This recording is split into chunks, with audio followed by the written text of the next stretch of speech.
Ankwanta Regional Hospital.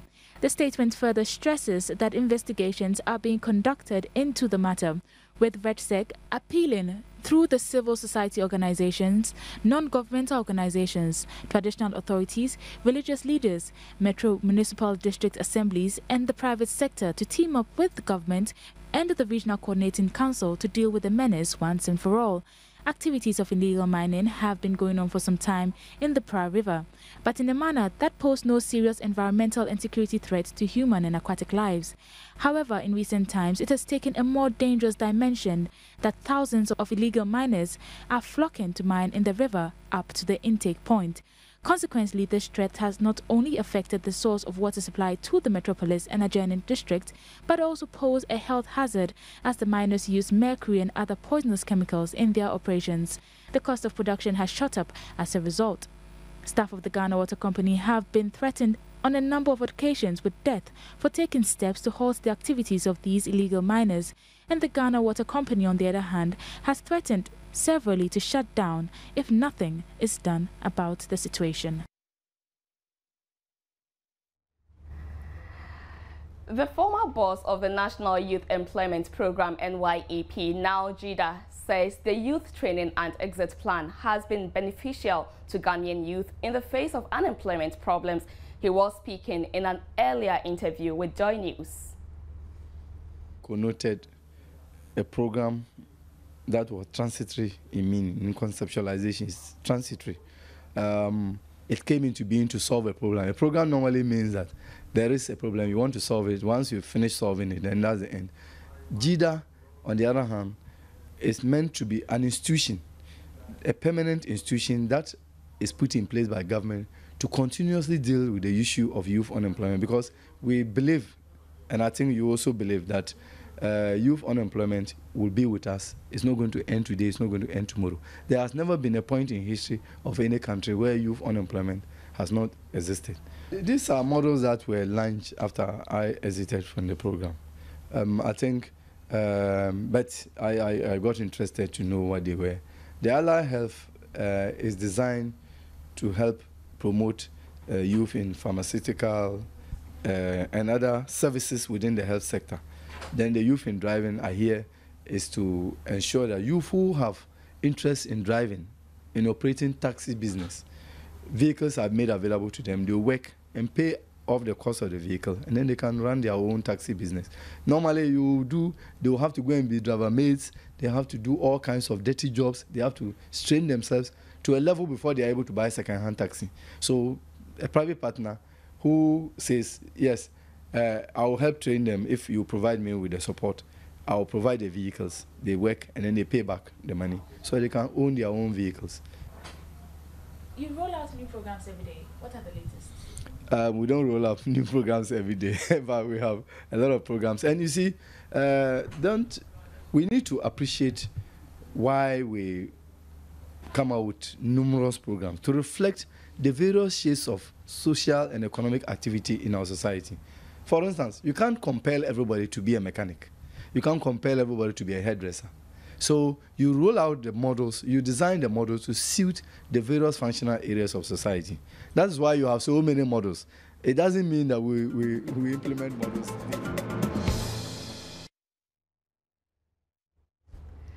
You're watching the Midday Brief on Joy News on Multi TV. Let's now go live to the Comfort Anochi Teaching Hospital to get an update on the Siamese Twins operations. We will cross over to my colleague Seth Kwame Boateng, who is there currently to update us on what is actually happening there. Hello, Seth. Thanks for joining us. So when we open now, we might see something differently, and that might change whatever it is. But as I said in the beginning, the aim is to hurry up and finish out with them so that we can continue monitoring them. So how would you describe the process so far? How has it gone? It has gone smoothly. Of course, there are a lot of challenges. And this is not a normal thing that anybody does. It's something that comes once a while. So a lot of experience has to be gathered. And I say that so far so good. And I see that people have done a good job being able to find a way out of all of the issues or difficulties they came across. But we know that it wasn't going to be difficult right from the beginning, so it's nothing new. We know that every part of it is going to be a very difficult surgery, and even from the beginning, that's why it's taking us this long for us to go through, all for the health of the kids. So at the end of the day, the health is what we are thinking about. We take our time and be patient with them. Earlier, you told us that this is nothing new. You've done it before. Yeah, we have. But this is not a surgery we do every day. You can see the world over. Nobody just wake up and get one of these to operate on. So always an opportunity to work on people like that or case like that. Every work on any child is an opportunity for us. We cherish that opportunity that they give to us to be able to help them. And I believe that as time goes on, as we gather more experience, we'll be able to tell the country about how far we've gone. So what would you want to tell listeners and viewers who are watching you and listening to you? Of course, we believe in God, so we always depend on God, and whatever comes out, it's Him that we give glory to. So just keep on praying for us, but of course, God also help us to acquire some knowledge, to be able to help people. So the knowledge that is given to us is what we are going to exhibit, and we believe that everything will go well. Okay, thank you very much. So that was Dr. Boatini Macon, one of the surgeons, and as I reported earlier, there are about 17 of them in that room attending to the babies. He tells us that they're in good shape, they are okay, and it's nothing new. They've done it before. So all they need from us is our prayers. We should keep praying for them so that they're able to do it and do it very well. Just keep listening and keep watching us, because we shall be bringing you more from here. And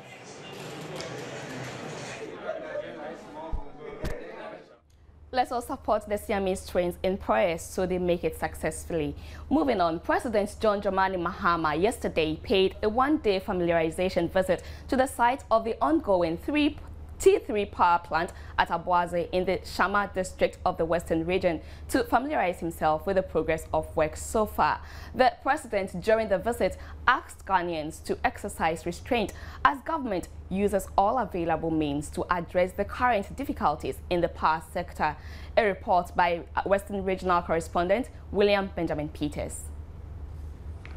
The president's first point of call was the project site, where officials working on the project took him round to familiarize himself with the progress of work so far. The T3 project is expected to add 132 megawatts to the national grid by the end of March. It will use both crude oil and gas to generate power. Later, during an interaction with officials, the president expressed his joy about the progress of work.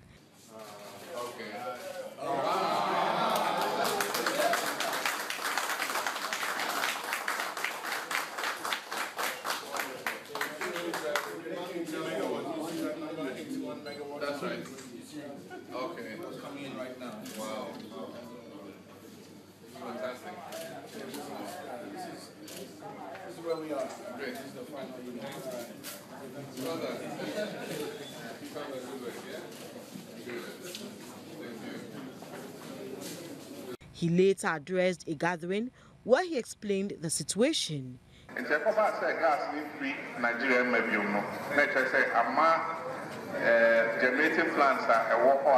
the gas.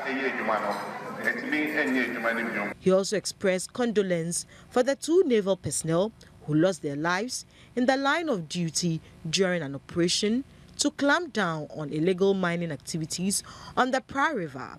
He later visited the site of the incident. And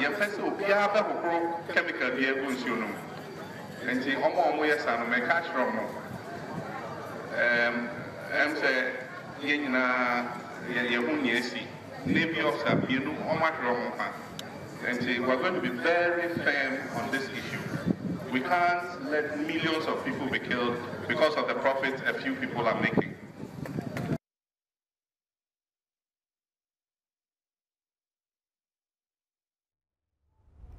The president is still on tour, and we go over to my colleague Gifty Ando Apia, who is on the tour with the president to some utility providers. Hello, Gifty. Thanks for joining us. Hello, Gladys. Where has the president been? Hello, Gifty. Gifty, can you hear me? So sad we lost Gifty on the line, but we shall get her to take us through the tour, how the tour is going so far with the president. The Deputy Governor of the Bank of Ghana, Millicent Nah, says in spite of more than 2 decades of financial reforms, payment systems in West Africa have remained cumbersome, underdeveloped, fragmented, costly, and inefficient. He noted that this has remained a key impediment to intra-West Africa trade and an obstacle in the quest to achieve a common market. Here are excerpts of his interview with media men after a roundtable discussion on switch integration in West Africa. In fact, for us, we would even wish that we didn't even have ATMs. We would rather prefer that we have point-of-sale terminals at all the merchants' place of business. For example, Makula. If you go to the Makula woman, you should have the point-of-sale terminal. When you buy an item, you just use your card, just swipe it, and you make the payment. Cash is, eliminated from the transaction because it costs the central bank so much money to print cash. So our vision is to ensure that many people in the system, in the country, adopt the use of cards for payment of transactions in the country. It's partly the case that illiteracy can play a role. But if you ask me, people are not literate, but they're using the mobile phones extensively, okay? And if you look at what CAPES is doing, they have the biometric feature. So you don't even need to use any letters. All you need is your fingerprint, a thumb, to open the system for you to make payments. So, it's not so much illiteracy. It has a role to play, but it is the adoption rate which is quite slow in this country. That's what we have observed, that it takes quite some time for people to adopt to new technologies in this country. But we'll continue to educate the populace as far as the platform is concerned.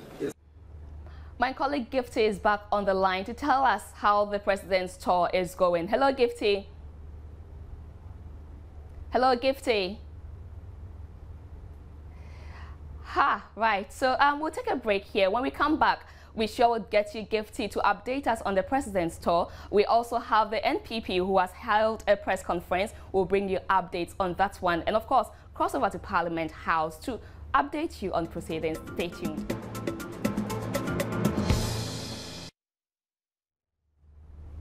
Some politics here, but this time with a twist of humanitarian issues. The NPP appeals for funds for one of its communicators who suffered acid burns in October during the electioneering period at Techiman North. Peter Mensah requires 30,000 euros to undergo plastic surgery in Germany. We link up with Deputy Communications Director Perry Okujeto to update us on the story. Good afternoon, Perry. Thanks for joining us. Good afternoon, and good afternoon to your viewers. All right, so Perry, update us on the humanitarian cause of the NPP. Well, in the absence of a heroes fund, since we were not looking to such tragedies during the electioneering campaign, what happened was that Peter Mensah, who happens to be an assistant to the MP for Techiman North, happened to have attended a peace rally in the constituency in October last year during the electioneering campaign. According to him, after the rally was, as he has spoken on behalf of the MP and was leaving, a colleague on the NDC side approached him and told him to be careful, and that his colleague NDC members were planning something against him. According to him, he said he took it for granted, sat in his car and drove off. Whilst on the road, a motorbike approached the vehicle. He slowed down, and then the guy on the motorbike threw acid on him. He's been hospitalized. We've taken him to Kolebu. The party has been looking after him ever since. But it's gotten to a point where he's lost one of his eyes. The acid is eating in, and it is going to eat up the next eye as well. The Fortiput Teaching Hospital has said that they've done what they can under the circumstance, and therefore we have been looking for medical attention for him around the world. We found a hospital in Germany that is willing to treat him at the cost of about 30,000 euros, which is about 75,000 Ghana cedis. So this morning we decided as a party, the national chairman called a quick press briefing to show the gentleman to the public and appeal to the Ghanaian public, party sympathizers, Ghanaians in general, anybody who has the democracy and free of this country at heart, to help us raise some money so we can be able to send Peter off to Germany for surgery, so as for him to also live a normal life. So that was what the press conference this morning was about. All right, Perry. So if I get you right, it is the NPP spearheading this fundraising and with an appeal to the general public. In the event where the NPP fails to raise the money, what is the fate of the gentleman who is in the critical condition? Well, our hope is that at the end of the day, we'll be able to raise the money and send him off for treatment. All right. Thank you so much, Perry, for that update. That was the Deputy Communications Director of NPP who was telling us about the fate of a young man who suffered acid burns and is now in critical condition and needs about 30,000 euros to undergo surgery in Germany. Moving on, let's go over to Parliament to find out what's been happening in the House. Eric Curtis Howard is standing by. Thanks for joining me, Eric. Hello, Eric Curtis Howard. There is definitely something wrong with our phone lines today. We would be getting you updates from Parliament as and when our phone lines work out. And of course, we will get you Gifty, who is also having challenges with the phone lines. But hello, Curtis, are you back on the line? Hello, Curtis. Curtis, can you hear me? All right, so we'll bring you some other stories and get you Curtis back on the line later in the bulletin. Vice President Kwesi Bequin Emisa Arthur is entreating Ghanaians to cultivate a reading habit. He said this will update their knowledge base, open up critical faculties and inform people of developments around the world. He was speaking at the opening of the Freedom Bookshop and Art Gallery by the Socialist Forum of Ghana. Reading contributes to the shaping of the mind and helps one create and understand reality and images of the world regarding what is true and what is false, what is trivial and what is important, or the distinction between reality and fantasy. The Socialist Forum of Ghana has opened a bookshop, the Freedom Bookshop and Art Gallery, with the aim of making Nkrumah's books and other progressive books available to the Ghanaian public. Vice President Kwesi Emisa Arthur, opening the bookshop, stated that the initiative by the Socialist Forum of Ghana was important because most quality bookshops in the country are no more. Ghana used to have many quality bookshops. Now you drive around Accra and you don't find any bookshops that are available for people to use. And that may be a result of the effects of the 24th February event and the economic failures of the 1970s that led to the closing down of a number of the bookshops that were available then.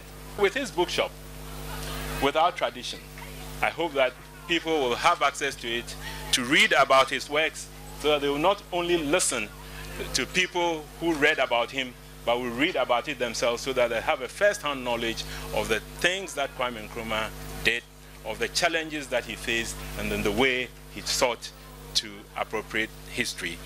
The bookshop is mainly stocked with books that tells us history of not only Ghana, but other African countries. We have Curtis back on the line. Good afternoon, Curtis. Good afternoon, Curtis. Hello, Curtis. Good afternoon to you. There are days like that when we have serious challenges with our phone lines. We'll take a breather here and back soon.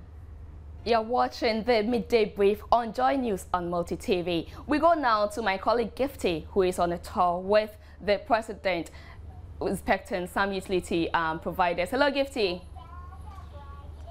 Hello, Gifty. Good afternoon, Gifty. Hello, Gifty. Wow. Hello, Gifty. It's quite obvious that we don't have Gifty on the line. We'll try our luck again with Curtis, who is at Parliament. Curtis, good afternoon. Good afternoon to you, Gladys. Right, it's great to have you at last on the phone. Tell us what is actually happening in Parliament. Okay, yes, today members of the majority side were on the floor of Parliament just to say thank you to the President for coming to deliver the State of the Nation address on last week Thursday. So the discussion, the debate, and everything on the floor of Parliament was just to say thank you to the President for the State of the Nation address. The minority NPP members of Parliament did not participate in this particular debate, Gladys. All right. So did the minority caucus also address the issue of they said we're going to have a press conference today. Was it about the press conference, or it was just a parliamentary proceedings? It's just a parliamentary proceeding. What I gathered was the fact that the press conference might be addressed tomorrow, and we learned that the leadership of the NPP are still trying to put the act together to decide who addresses the press conference. But that press conference did not happen on the floor of Parliament. Did not happen in Parliament today, and the discussion today on the floor just bordered on the President's State of the Nation address, and the majority MPs were saying that the President touched on several issues concerning the 200 community-based senior high schools, to housing, and they just called for several interventions that asked the people of Ghana to have hope in the President that he would deliver on his promises, and also made a humble appeal to the minority to accept the President, and also they should come on board so that they can help build this nation. So that was the discussion that really centered on it. But minority actually stayed away from the debate, Gladys. And have you been able to speak to any of the minority members as to whether they are accepting this appeal? I've not spoken to any members yet, but proceedings have not ended yet. It should be ending in the next 30 minutes or so. So we'll try to get one or two reactions from members, especially concerning their address, the true State of the Nation address, as they put it, and which is most likely to come on tomorrow. So we're trying to get an interview on that as well, so that we could let our viewers know of that information as well. All right, thank you so much, Curtis, for updating us on what has been happening in Parliament. Moving on, the National Identification Authority is hoping to resume large-scale distribution of national ID cards next month after it was suspended for lack of funds. Speaking exclusively with Joy News, Executive Director Dr. William Ahaji said Joy News, the authority also intends to resume the registration process in the 3 regions yet to be covered. He was speaking to us a while ago. The National Identification Authority derives its mandate from Act 707 passed in 2006 and the National Identity Register Act 2008, Act 750, which gives it authorization to collect personal and biometric data. It started registration in 2009 and subsequent issuance of national ID cards sometime in 2011, but was forced to drastically scale back in August last year. Reacting to claims that he had done very little to make the cards available to citizens, Dr. Haji explained the NIA suspended its distribution exercise to pave way for the Electoral Commission's biometric voter registration, and also partly due to financial constraints. He, however, says the issue of funding will be addressed with some allocation expected from the budget, plus a loan facility worth $150 million. Ghana, the government is leading the effort to secure some resources from China, and that's far advanced. Once we receive those resources, we would avoid what in the environment is called distribution blues. As soon as the budget is read, and we see what the allocations are in the budget. We're hoping that by the end of this month, next week thereabouts, or this week, the budget will be read. We will quickly again mobilize and go out there until all those other alternative options are explored. We will still continue doing the distribution. So clearly, we are saying that just as we are about to do the registration, we will still have to do some distribution as well. He explains the NIA's program once the funding is made available. So NIA has several fronts that is working at, and these ones are the ones that have been put on hold because of the level of resources required. But there are a number of other things that are going on a daily basis that we do. And as I said, the planning for the enrollment in the 3 northern regions is on course now, and so NIA would be back in the news for the enrollment in a couple of weeks' time.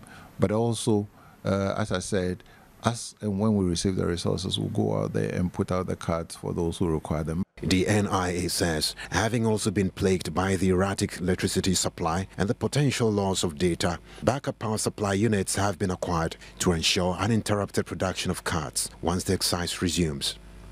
Until the mass exercise resumes, however, the NIA says Ghanaians who have already registered can walk into their offices to claim their cards, just like I did, having been registered some 4 years ago.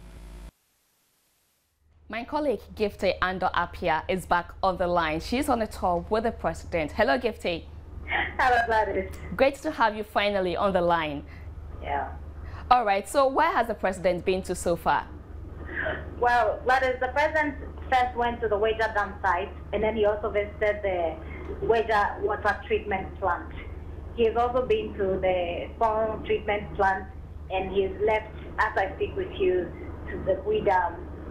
But when he went to the Wager Dam site, as you know, he's doing all this to equip himself with the first-hand knowledge on the challenges that is making water supply to homes so difficult, and especially extremely difficult in the past few weeks.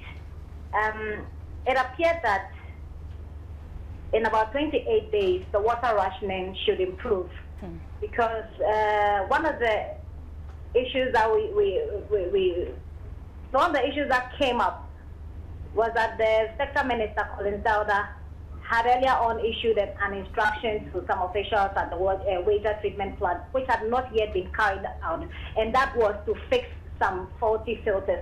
Okay. Now, what they tell us, the engineers on the ground tell us, was that if those filters are fixed, there should be about the generation of about 3.5 million gallons of water, and that should surely improve the situation right now. He also met with the workers and asked them that as government is looking at the challenges and looking to solving them, they have to up their game to ensure that water reaches every home in the country. All right, but we would also like to hear what the president has been saying so far. How has his impressions been like on the inspections he's made so far? Well, the final place he went to before he left for Gui, which was the Spong site, the consultant there told him it is likely they will finish before time. They were supposed to have finished in June 2015, but as he put it there, it should, all things being equal, they should finish earlier than the scheduled 15th of June 2015. And so the president was saying that he was impressed with the work done, but he still insists that he's having sleepless nights and that he will only sleep as a free man when he's sure that water is reaching every home in the country. All right, Gifty, thank you so much, and we wish you well on the tour. That was my colleague Gifty Ando Apia, who is on a tour with the president, who is inspecting, updating himself on the water situation in the country. That sounds a bit of a good news to us, to know that very soon the water crisis will get better. Moving from water to another crisis, power outages or blackouts are notorious for the inconvenience they cause, especially at night. For motorists, however, apart from the inconvenience, which is not limited to the night, there is also the chaos, gridlocks, and sometimes accidents that come with traffic lights malfunction when an outage occurs. Is there anything that can be done about it? Yes, there is, even though it may not happen as quickly as you may want it. Adelaide Arthur reports. This is a typical situation motorists find themselves whenever traffic lights are unable to function because of an outage. Almost all the motorists insist on having their right of way, with some resorting to unorthodox means to get around the chaos. Others simply refuse to acknowledge the challenge in such situations and speed at unreasonable levels, causing crashes in some instances. Power rationing in recent times means each day traffic lights somewhere in the capital or elsewhere in the country will go off. Our roads, on the other hand, do not take the day off simply because the lights have ceased functioning, and so chaos ensues. The authorities say efforts are being made to resolve these crises with ongoing rehabilitation of the traffic light system. Metro Roads engineer of the Department of Urban Roads, Abbas Awulu, explains some have been fitted with battery backups which should keep them functioning for up to 48 hours. According to him, resolving this issue in the short term is to provide battery power backups to those that do not have them in order to prevent traffic jam during power outages. What we intend to do is to put in some power backups, at least about the 48-hour power backups there, as a temporary means of, or the short-term means of trying to help resolve the problem. We're also talking to a lot of companies within that corridor. One is to have an alternative power source. And the traffic lights they don't even consume up to a refrigerator or something. It's quite small. We want to appeal to the commercial interest within that corridor. Once you have generators that you can easily help us with, as part of your their social responsibilities, we'll be too happy to get an alternative power source. Others, such as the traffic lights at the Kaukudi, Afrikiko and Nationalism Park intersection, are now solar-powered, with another yet to be installed at the intersection at American House once the road is completed. Abbas Awulu says the intention is to power traffic lights in all 145 intersections in the capital using solar energy. New traffic lights to be mounted in over 60 identified junctions will also use solar. We are generating enough power from the solar that even at the Nationalism Park, the one in front of Accra Sports Stadium, we intend to connect that also to the Osu cemetery traffic light, because we're getting so much energy from this that we can also power the nearby intersections with that. Once this has been worked out, we can start gradually moving on to solar controlled intersections, or solar being used as the main power source for the intersections. We expect that by the end of the year or midpoint next year, our 207 of our traffic lights shall all be solar. He says the Accra Intelligent Traffic Management System, expected to start in March this year, will offer a complete traffic revolution with a central control room to remotely manage traffic. Through a central control point, one can see what is happening at every traffic intersection within the city. Once those traffic lights are in, they'll be synchronized. They'll be able to talk to each other, so that if you are driving at a particular speed, you can go through the traffic lights without necessarily stopping. So if you're driving at 30 kilometers per hour, you should be able to arrive at the next traffic light. Once, provided you are doing 30, by the time you get there, it will be green for you. The next traffic light will also be green for you. And we're using that method to help reduce congestion. The $97 million project, funded with a loan from the China Development Bank, when completed, will improve safety and also detect red light violation. It will also control speed, determine traffic volume at any given time, as well as provide vehicle messaging to feed motorists with information on traffic situation so they can change their route when necessary. So it all sounds very high-tech and probably the solution to the chaos that often comes with malfunctioning traffic lights. Except these projects do take time. So until then, drive safely. We catch our breath here. When we return, we bring you wellness, showbiz, and sports.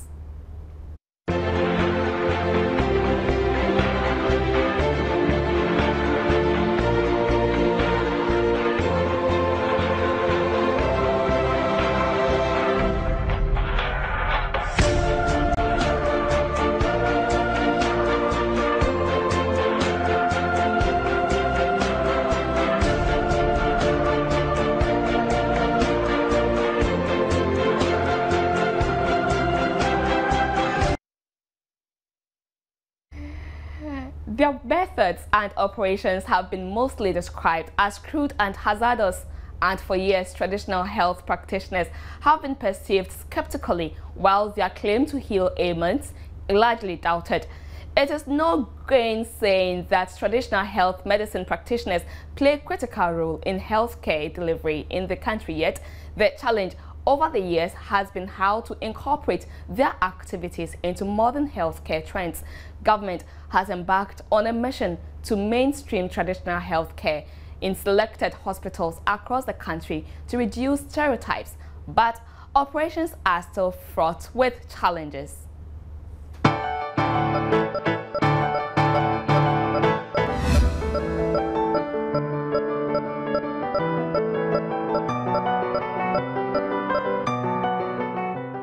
In Ghana, traditional medicine prepared from plants play a key role in the healthcare needs of millions of people. In the not-so-distant past, traditional medicine was packaged haphazardly with no regard to dosage, list of ingredients or standardization. The situation has changed, and now locally manufactured medicines come in various forms and sizes with local names and appropriate packaging which compete with orthodox medicines. The medicines are said to heal all forms of diseases that orthodox medicines can or cannot. Their efficacy is believed to be the best. Oforiata is a traditional herbalist and tells us his medicine heals a bouquet of ailments. Malaria, typhoid, asthma, diabetes, and jaundice, cancer. You will know to say nyanya and ahomaguachi. And I would be say odupon, Namibia, Oku, Nubibri, and no, say Yare no Sabia one or say Paisa. You know, the say for a cambu, Nedaman. Some patients also say the orthodox medicines are ineffective and not able to cure their ailments, hence their preference for the traditional medicine. A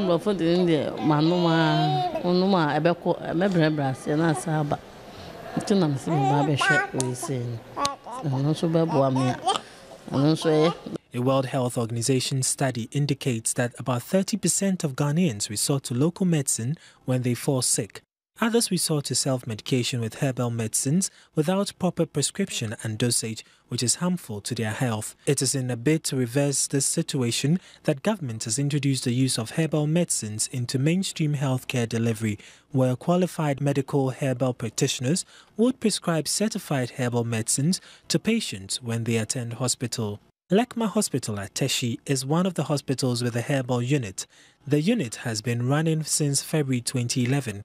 The clinic, in peculiar situations, combines orthodox medicine with herbal medicine. It's not like you'd expect Floyd Mayweather to celebrate his birthday in any other way. The undefeated boxer turned 36 Sunday, but received a sweet gift from his new business partners at Showtime and his own money team. Plus, we have the Ghana Music Week coming up in a moment.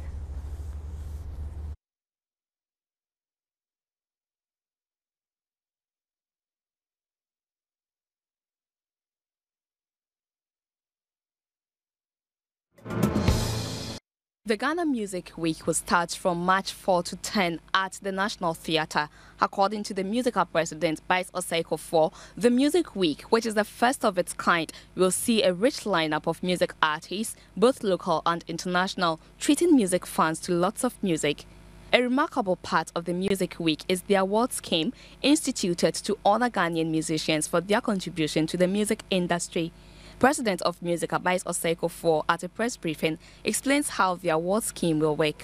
So the Ghana Music Honors is very different from the Ghana Music Awards. The Ghana Music Awards, it's an award scheme, a popular award scheme that the Musicians Union of Ghana is a part of. We are proud to be associated with the Ghana Music Awards, and we would continue because we believe strongly that also the public view is important. The Music Awards, for instance, the Song of the Year is 100% what the public wants, and we respect the role of our fans. So yes, we will continue supporting the Ghana Music Awards scheme. There will also be an exhibition of songs both from good old days and modern times. Music lovers could get to purchase songs that may be difficult to find on the market, especially those tracks from the days of Ramblers and such artists. Some musicians present at the briefing spoke about what music lovers should look forward to during the Ghana Music Week. Just what I think I'm going to bring to the table, along with the people who follow me, my fans, my friends, my family. We're all going to be there to support this event because I think it's a viable event which needs to be supported by everyone involved and by everyone who resides in the music. I'll be performing. The theme for the Ghana Music Week is engaging music as a catalyst for unity and national growth. Mayweather tweeted the above cake, which featured the boxer's face on a giant $1,000 bill.